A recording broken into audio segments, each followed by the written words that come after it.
Weight loss solutions are not one size fits all. Hers makes it simpler to get started and stick with a weight loss plan, backed by expert-guided online care that puts your weight loss goals first. These include oral medication kits or compounded GLP-1 injections. Through Hers, pricing for oral medication kits start at just $69 a month for a 10-month plan when paid in full upfront. No hidden fees, no membership fees. You shouldn't have to go out of your way to feel like yourself. Hers brings expert care straight to you with 100% online access to personalized treatment plans that put your goals first. Reach your weight loss goals with help through Hers. Get started at forhers.com/4u to access affordable, doctor-trusted weight loss plans. That's forhers.com/4u, forhers.com/4u. Paid for by Hims and Hers Health. Weight loss by Hers is not available everywhere. Compounded products are not FDA approved or verified for safety, effectiveness, or quality. Prescription required. Restrictions at forhers.com apply. For today's episode, we will cover a fascinating and very powerful phenomena, visual thinking. We will cover the pictures and the movies playing in our head. We will cover lots of brain regions and connections, starting with eye biology. This topic won't be exhaustive, but we will get into some deep and fun areas. Remember, eyes are brain and bidirectional influence on our central nervous system, or more specifically, the autonomic nervous system. We will cover how sensations turn into perceptions, and also think sensory processing. There are 2 previous episodes solely on sensory processing. The sensory processing phenomena, all autistics have a sensory processing challenge. That rate of information coming in. And think about eye contact. Now, it shouldn't be that difficult to understand why eye contact is not preferred. And think about the references to Bee Movie, the animated movie about bees. Early in the movie, when the teenage bees are graduating high school and they're kind of thinking about life, and the cameras zoom out, looking at the hive, and there are thousands upon thousands and thousands of bees swarming around at high rates, very efficient, close together. Everything is in sync. They are extremely efficient, and nothing is abnormal in this whole process. That's visual thinking to me. I want to start with an anecdotal event that recently just happened about visual thinking. For the context, I guess, this is in a graduate school classroom. We were talking about visual perception and visual thinking, visual hallucinations and so forth. And I was asked about this. And the question was asked, well, how do I know I have this? The person was asking how can they tell if they have this? And that's very obvious. Like, you'll know. So the professor said, if I say tree, do you see it? Now, here's the thing. I will explain my experience with it, and this happened fast. I instantly went to tree bark, oak tree specifically, because of the rigidness. There's distinct lines in tree bark, and I saw this in real time from about 3 or 4 feet away. I could see the distinct features of the oak tree, where there's almost vertical line with the rough, kind of rigid bark sticking out, and then there's the recessed lines, so the vertical lines that are often smooth. And I walked right up to it, and I put my left hand to rub across the tree bark, and then the right hand with the index finger to rub up and down the vertical lines. Now, I could feel this, and I could feel this. I could feel the touch signals as if I was actually touching the oak tree. The left hand with the ruggedness, and then the right hand up and down the lines. And I could feel it through my heart and body, as if I was really touching the tree. And then my mind went into this rapid categorization of different tree barks. An oak tree that is less distinguished with the vertical lines. Sometimes they have vertical lines, sometimes they don't. And there's different types of oak trees that showcase this. And then from here, the pictures just came rapidly through my head. Different types of kind of rough tree bark, all the way to the smooth type. Now, there's things like Bradford pear trees that are rough, but there are other types of pear trees that are smooth. And then eventually I got to a magnolia tree, which is my favorite type of tree. Now, in the matter of a few seconds, maybe 8-10 seconds, I saw 10-12 types of trees. The bark, this is the thing, I'd never even made it to the canopy. I just went into this rapid categorization of tree bark and the tree trunks. Now, visual thinking and seeing these movies play out is one of the most fascinating things of my life, and I think with the autistic phenotype. So we're going to cover this in 2 parts. The next episode will be about machine learning that's similar to AI and how we build catalogs for different categories. This is the source of accelerated learning and those kind of restricted fixated interest, and how it's just like a filing cabinet with vast amount of information like AI. Okay, so now let's get back to the intent and material of this episode. I'm finished with the anecdotal. Now let's get to the material, the information regarding visual thinking. If you think about if you have a destination and there's point A to point B, but there are 5 stops that you must get to. For autistics, these first 2 stops are going to come fast, and the terrain is going to be rocky. It's going to be tough. For non-autistics, point A to point B might seem just like a normal venture. Nothing outstanding or remarkable to get from point A to point B and to execute these 5 stops. Now, by the time you get to the 5th stop with the autistic, things are complicated on the other end. Let's say for the autistic phenotype and the sensory processing, the first 2 stops come fast, but then stops 3, 4, 5 to the final destination is lagging versus the typicals. This is just analogy with eye biology to reaching the cortex.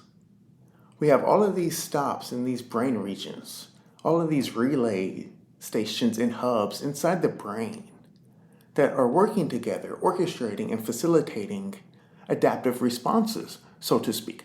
The central nervous system is designed to move the living organism, and the sensations coming in, extracting physical phenomena from the outside world, are used to inform the living organism of the environment.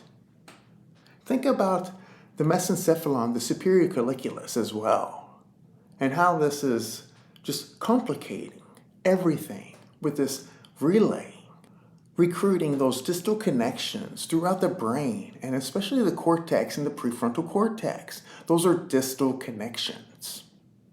So the eye biology, how do we send sensory neurons into interneurons? Remember the previous episodes with the parvalbuum interneuron, and then into the motor neurons. So we have those 3 types of basic neurons: sensory, interneuron, and motor neurons. So that we can form perceptions of the world. Where do we bias our attention and orient to the external world? Or the fantastic interworld, often described in the autistic phenotype. Remember, autistic, autism means self. We will also highlight the social back and forth, troubles, and keeping up in real time, a source of echolalia as well. And we will also mention the reading process. And we will cover lots of Temple Grandin, 3 specific books. We will just extract information from these 3 books.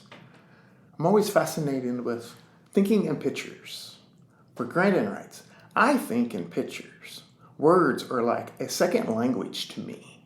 I translate both spoken and written words into full-color movies, complete with sound, which run like VCR tape in my head. Temple Grandin is a pioneer for this type of research. And remember, a key takeaway here, this is crucial. Grandin is from the inside. Get it? Autism is mostly interpreted from the outside, from non-autistics. Huge problem. We can sit here for days, months, and years and say things like mitochondrial dysfunction or the cytokines, gastrointestinal problems, those poor distal connections described earlier with point A to point B, but bringing the autistic phenotype into life is needed too. And finally, we will once again mention oxytocin and cover some Canner and Asperger kids. So let's start with early eye biology and expand on the magnocellular and parvocellular cells and pathways. Again, from Grandin, she says, sensory processing problems are real. Bright lights can be overwhelming, like a spotlight in my eye. So this points to eye biology, where visual thinking begins. So with the retina, this is a light-sensitive layer and acts as a camera lens, converting light into signals via retinal ganglion cells. There are different types of retinal ganglion cells, the rods and cones, and then the popular melanopsin. These form the optic nerve that connects to the lateral geniculate nucleus in the thalamus. This is deep inside the brain, right next to the mesencephalon, the midbrain, so to speak, which isn't exactly the midbrain. Maybe 50,000 years ago, it was the midbrain. This is wired up in the womb to shape how we see. In autism, there are denser retinal ganglion cell connections, possibly from a mutation that we've discussed called SHANK3. And this amplifies inputs, making those examples that Grandin shares like razor sharp, but sometimes overwhelming. The melanopsin containing retinal ganglion cells, intrinsic photosensitive retinal ganglion cells, they are sensitive to blue light, and this regulates alertness. And the dysregulation may heighten the light sensitivity. Melanin, a retinal pigment, melanin is kind of much more than a pigment, facilitates signal transfer. Remember the first episode of the sensory processing episode where we talk about melanin. Melanin sits behind all of the sensory processing organs, all of these receptors from the outside world used for sensation. Melanin is behind this. And this connectivity, the autistic phenotype has hyperconnectivity of the optic nerve projections to the lateral geniculate and the superior colliculus. Remember, these have spatial relationships. These are very close. They can reach out and basically high-five each other. But the superior colliculus is like a relay station. It acts to recruit distal connections. And there's an integration system here with the superior temporal sulcus, STS. This is the first time we've mentioned this on the podcast. We will get into a little bit more of that momentarily. But from the retina, these familiar magnocellular, sometimes M pathway, and parvocellular, sometimes called P pathways, or like editors. The magnocellular neurons are big and fast, and they spot motion and spatial patterns.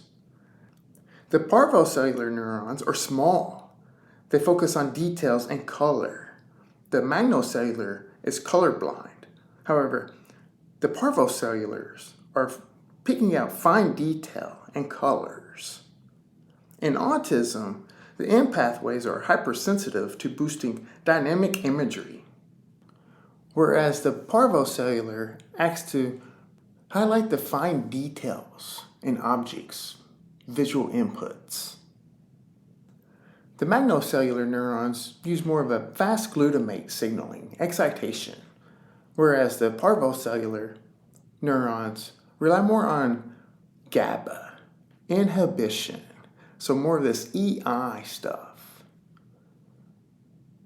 The M pathways project from the lateral geniculate nucleus to V1 and to the parietal lobe, a higher order sensory integration area of the brain. But specifically here, we're going to talk more about the precuneus, which is huge in the visual thinking phenomena. And in autism, there are hyperconnected short-range fibers that enhance the spatial imagery. The P pathways project to V1 and the STS. But, and here's a big thing here, it's underconnective, hypoconnective via inferior longitudinal fasciculus. Now, if you remember the speech and language episode, we talked about the arcuate fasciculus in quite detail. Fasciculus, there are bundles of nerve fibers, axons, within the different brain white matter areas. And this is connecting different areas of gray matter, acting as communication pathways. This is very huge here with these distal connection problems. Now, there are different type of fasciculi, just depending on their roles, what they're trying to accomplish, such as the arcuate is for speech and language, so for Wernicke's and Broca. The inferior longitudinal fasciculus is a major thing here for the white matter tract in the brain's visual pathway, which is connecting the occipital and temporal lobes. And this is helping process and integrate visual information with those higher level cognitive functions, including object recognition or the face processing. Now, I just mentioned the temporal lobe and the face processing. There's a cool nuclei called fusiform gyrus, which is pretty researched in autism. This is facial recognition. In addition, for the language comprehension. Now, if you think about reading, okay, you're using your visual inputs to make sense of the words on the paper or whatever you're reading from. And then it even makes sense for the arcuate fasciculus to come on board because you're reading, making sense of language. And while reading, you're silently speaking to the self. Anyways, different topic. So far, the main things to remember are there's disturbances in these distal connections. Remember the types of fasciculi. And then the point A to point B with those 5 stops is basically inputting sensations from the environment is point A, and then you're trying to get them back to the cortex to make sense of the things that you're extracting from the environment. That's point B, the final destination. So you can incorporate these things and make decisions to move the living organism. How are you going to bias your attention to the outside world? So now I think we can talk more about some neurobiology of these visual inputs, these the visual regions of the brain. So earlier I mentioned visual cortex in V1. And this is at the back of the brain. This is the camera capturing the raw visual data that are being sent through from the retina to the thalamus and superior colliculi. The primary visual cortex, V1, decodes edges and contrast, like spotting a line on a blueprint. Now, I'll have an anecdotal story about blueprints, maybe in the next episode on visual thinking with the machine learning and AI. However, for now, there are also secondary areas, V2, V3, and V4, and this is building objects. In autism, data show that V1 through V4 are hyperactive, and these firing neurons are like a super HD camera zooming in on tiny details. Remember, we've talked about this, how we see details and then general. We build the model from the specific details, fine details. And these can be studied with EEG and the N100 type of measurement machine, MEG and the M100 measuring machine, or fMRI is probably more familiar. And this can reveal increased firing rates that boost contrasting sensitivity. This is why I believe that Temple Grandin in the Autistic Brain says that she notices flaws others miss. She's very good at this with her profession in the animal industry. This reduced synaptic pruning leaves dense dendritic connections. Remember, we've talked about pruning, like serotonin in the thalamus is pruning those dendrites in the thalamus and the cortex that map out sensory processing. The serotonin is building our sensory map. We've talked about things like that in the SHANK3 and P10. So if you think about a garden or farming fields, and they're neat rows across the field. Just imagine if there weren't neat rows and everything was structured and organized, and it's just Mother Nature just kind of took over, and there was no trimming, and it was kind of hard to see the plants in that situation.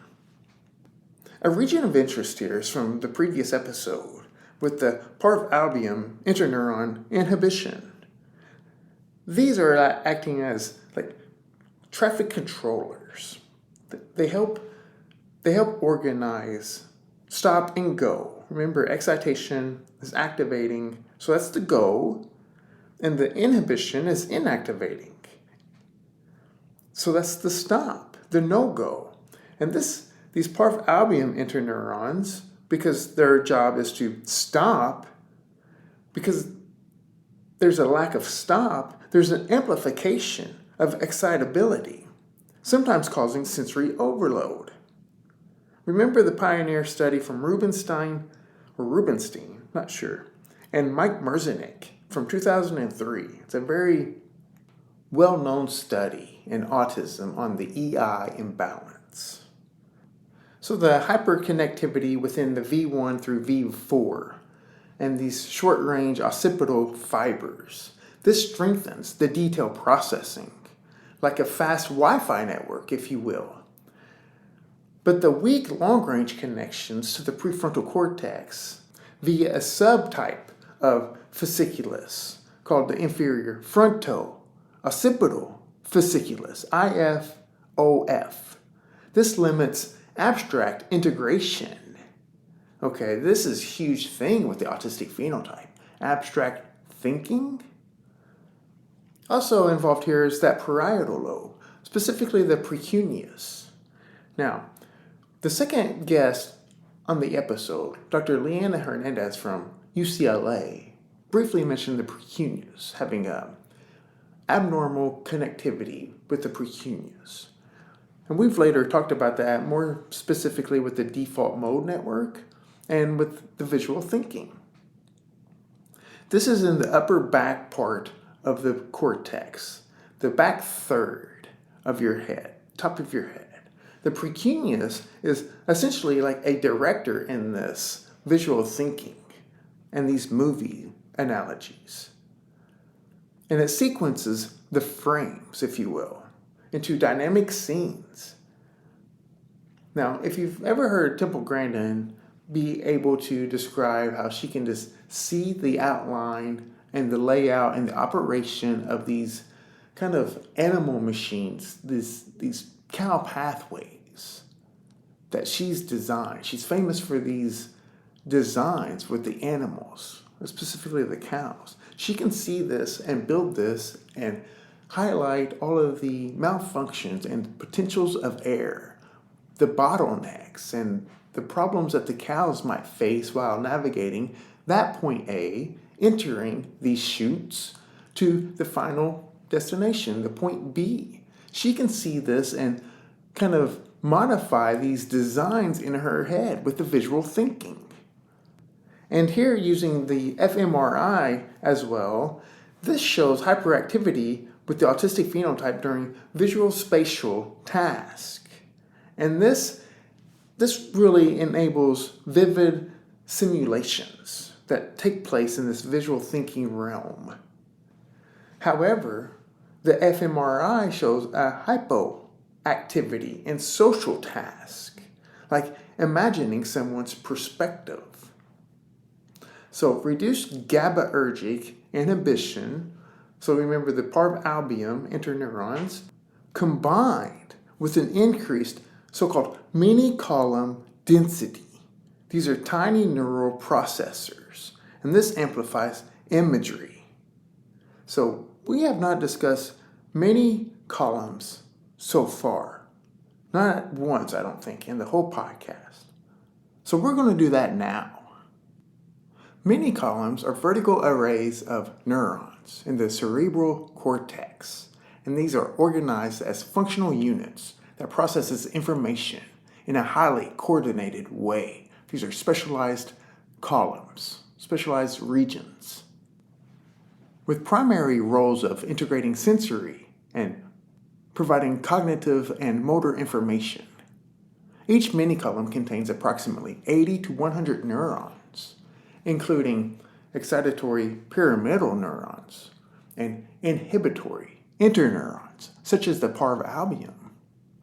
These are arranged in a narrow column that spans the cortex 6 layers. Remember, the cortex has 6 layers, and they're essentially stacked up like crepes. The mini-columns are critical for processing sensory input, such as this visual thinking, and the pattern recognition, and the detail-oriented cognition that we mentioned. They serve as a basic computational unit for the cortex, and each of these mini-columns handles specific features. The mini-columns are particularly relevant to autism due to their role in sensory processing and the pattern recognition. Data have shown that the structural and functional differences in mini-columns in autistic brains impact visual thinking and the related task. So with the increased density, this leads to denser neural packing, enhancing local processing. And then the reduced inhibition, those fewer stop signals between the mini-columns for the autistic phenotype can result into less filtering of sensory input. So there's an overload here. And this leads to that heightened. Remember, we use the word heightened in the sensory processing. This details the perception. With the autistic phenotype, these mini-columns in the visual cortex V1 through V4 and the parietal lobe show hyperconnectivity with local regions. Remember, the point A to point B is fast, so-called and fast and tough, rigid. This supports that vivid imagery. Some mechanisms with the neurobiology and these mini-columns, because these are highlighted in several brain regions. The visual cortex, the V1 through V4. Mini-columns here process those visual features, and this contributes to the responses shown in the N100 and M100 data. And this supports the autistic's enhanced visual thinking. In the precuneus, the mini-columns here handle visual spatial imagery. And this enables mental rotation and dynamic imagery to formulate and just light up this area. The parvalbumin interneurons, well, these regulate mini-column activity. But the reduced inhibition in autism enhances that local processing. So if there's no stop signals in these areas, there's going to be an amplification of the visual detail and the focus. And the default mode network, and these interact with integrating visual imagery with memory. And this is help capturing the detailed memory and the preference for just having this imaginative world inside of us. However, it can also be a source of things like just rumination and just reflecting back on previous moments, especially those social processing experiences.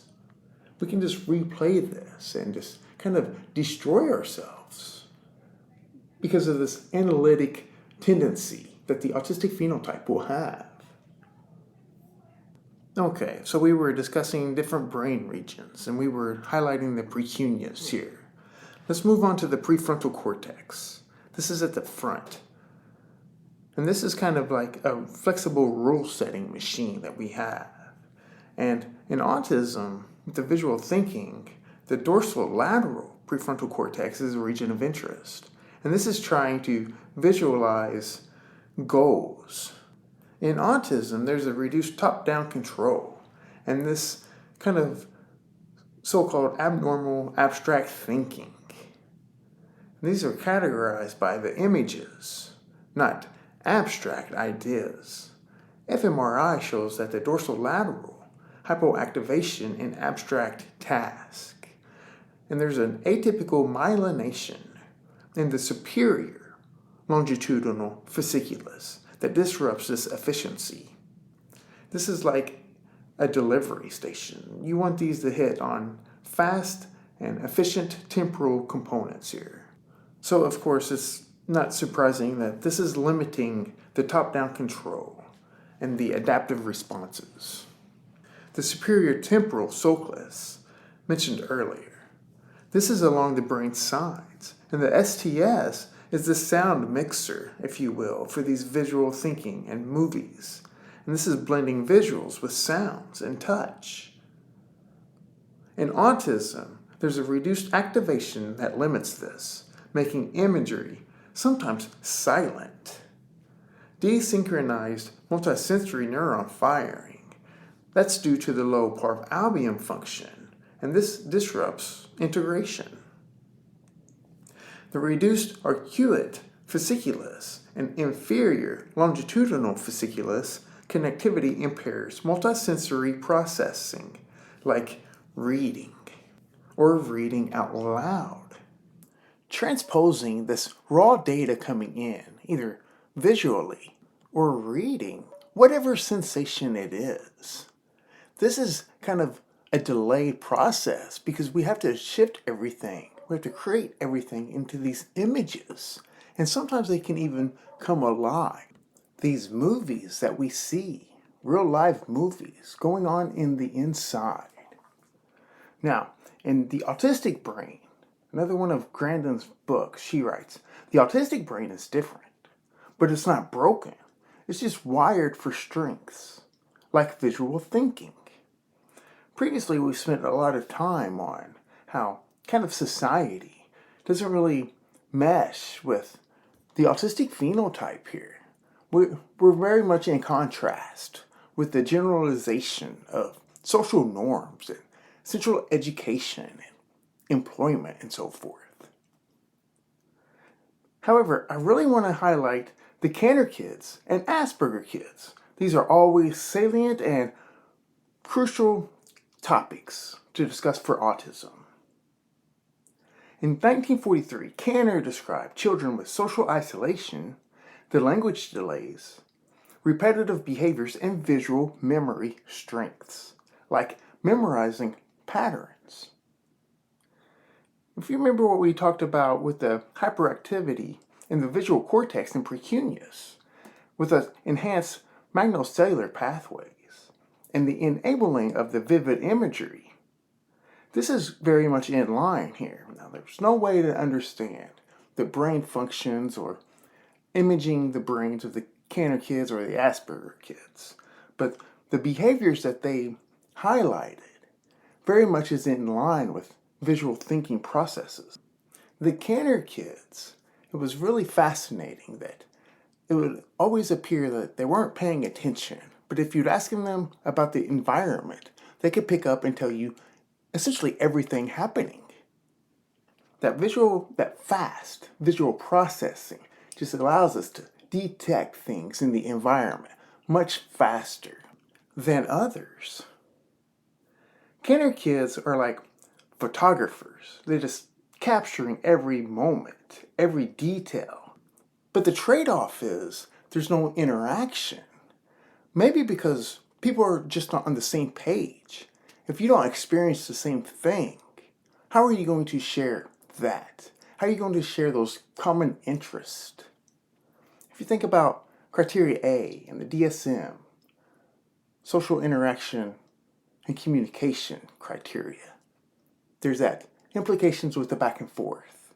But if you get autistics on a topic, or autistics comfortable sharing something, there's massive amounts of interaction. In 1944, Asperger described that the so-called higher functioning children with preserved language had intense visual technical interest. One common example from Asperger's case studies is Fritz. Asperger's little professors, and he highlighted that so-called autistic intelligence. They're technical wizards here. They're so technically advanced and just picking up patterns and picking up small details in the environment and having these fixated interest on these types of things. Kanner and Asperger's observations kind of really capture why the word autism or autistic is used. That inward focus, mainly because the amount of intensity and enjoyment, the interest with this visual thinking, and that safe place of these topics and subjects. Something shared across the so-called autistic phenotype.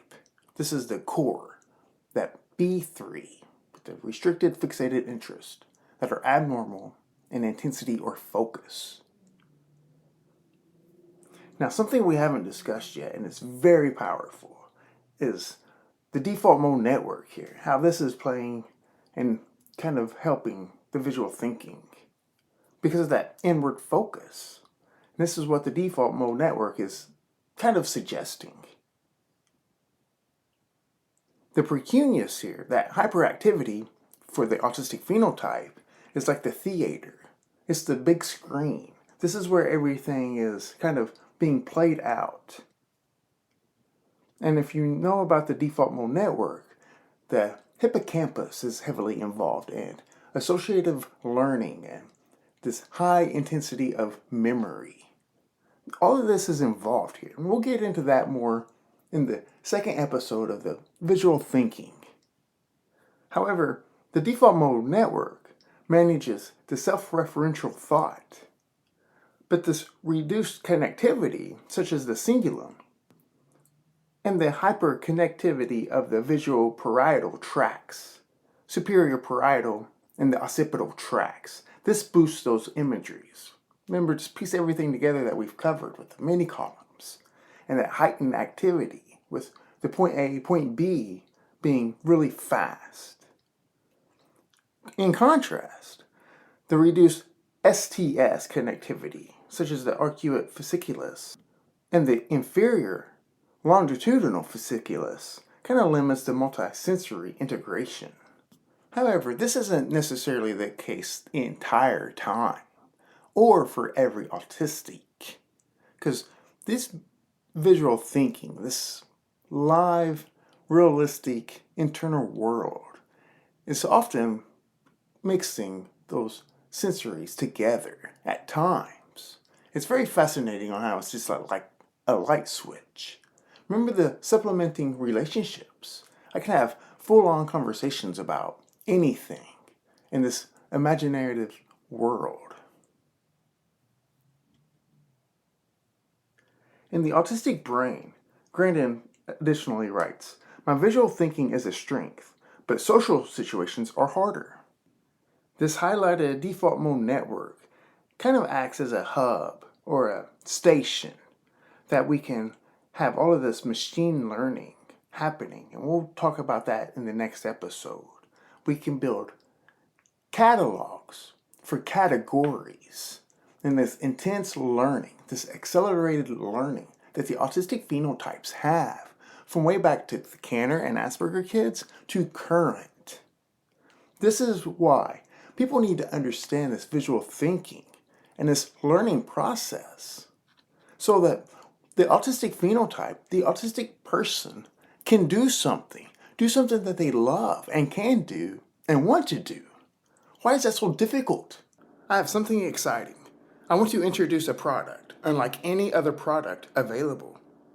A highlight is the product from Daylight Computer Company created their product based on these factors. The daylight computer is completely blue light free. It has no flicker. Short wavelength flicker is extremely harmful for our eyes and downstream biology. Light flicker is constantly turning our central nervous system on and off. Essentially, it is like going to a light switch and repeatedly turning it on and off. The problem is, blue light and LED light does this, and it is so rapid you cannot even perceive this in real time. The daylight computer is the lowest stimulation and foremost for sensory sensitive users. It is no question that the alternative product, especially when used at night, do not address or consider this in their product. It is so toxic to human biology. Big tech corporations have patents on how their short wavelength implicate the human nervous system. And a bonus, despite daylight computer not having backlight, it is very functional for outdoor use. And of course, increased sunlight is always preferred. I am happy to offer a discount for the daylight computer. You can use the code AUTISM for a $50 off discount. Again, use the code AUTISM and the discount code for $50 off. See the link in the show notes to Daylight Computer Company, or just give it a quick search in your internet browser. Use the code AUTISM for $50 off. I would like to mention Chroma, lights designed for humans. Chroma, a Seattle-based innovator founded by ex-NASA and Air Force engineer Michael Shapiro, is on a mission to enhance physical and mental health with purpose-built devices, unlocking peak human health, cognitive function, and performance. Shapiro launched Chroma to restore the natural light lost to screens in indoor living, and delivers faster recovery, sharper minds, and better sleep. Their products hit hard. The Iron Forge speeds muscle repair with red and near-infrared light, while the Skylight mimics sunlight to boost sleep and energy.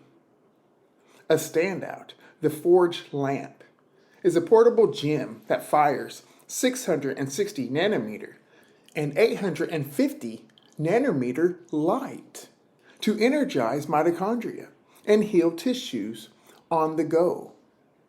Remember the 4 red light chromophores on cytochrome C oxidase, frequently talked about in the podcast. This is why their products are built with military-grade durability that have lasting impact. Chroma's tech fuses precision and power. Gallium nitride power supplies, smaller, cooler, and stronger than silicone, provide flicker-free light that's easy on the eyes. High-powered LEDs target key wavelengths for skin, tissue, and cellular health, with smart heat management for the lasting impact. Every design decision Chroma makes serves a purpose: to create devices that are precise, durable, and effective for improving human life. Remember, humans use different wavelengths of light for different functions of life. Remember when I ask, what do you think light is? Chroma designs with our biology in mind, from sleep aids and wound healing to mitochondrial energy, full body lights and blue light blocking glasses. They are US made and Chroma ships globally and accepts FSA and HSA payments. Use Autism at checkout for a 10% off discount. That's Autism at checkout for a 10% off discount. If you're listening to the podcast or listening to the episode, please feel free to leave a review or rating. In podcasting, reviews, ratings, and downloads are huge, and I very much appreciate your feedback. You can contact me on X at RPS47586, and we can have any discussion about autism. I'm always interested in your conversations about autism. You can email me, info.fromthespectrum@gmail.com. You can check out the YouTube page for all full-length videos and shorts and clips. And thank you for listening to From the Spectrum podcast.